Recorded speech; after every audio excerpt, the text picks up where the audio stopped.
Napakaganda ng paligid dito sa Mindoro. Ayan. Kaya kapag nakapag-asawa ka ng taga Mindoro, dito ka din sa bukid. Bukid siya, napakaganda ng tanawin at fresh ang hangin. Basta masipag ka lang, may aanihin ka.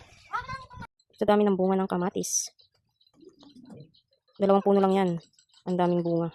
Oh, kita mo yan? Nagado iti bunga, ti sili. Si dalaang tikurangin. Ayan. Isda na lang ang kulang, may pangsinigang na, may sili na. Ang dami ng bunga. Ayan, sa Tagalog yan, sa Ilocano naman po ay nagado iti bunga ti sili. Si dalang iti kurang. Diba? Isang puno, nagado iti bunga na. Oh. May isa lang, ay tana. Bawat sanga na nagado bunga na.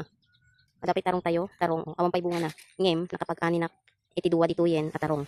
Ayun, ito ang daming bunga ng talong. Nagado bunga na dito yung tarong. May isa na puno. Ngem, nagado iti bunga na. May pechay pa. Meron tayong patola. O, di ba? Duwa dayta. Ato jay may isa. Ang munting garden. Madati pechay na. Ada sitaw na. Ada kamatis, ada tarong. Ada patola. Ada ti kalamismis. Ada pipino. Ada ti tabungaw. Sa Tagalog, ang tabungaw ay tabayag. Sa Mindoro pala yun. Ngani. Yung isang puno ng talong ay ang daming bunga.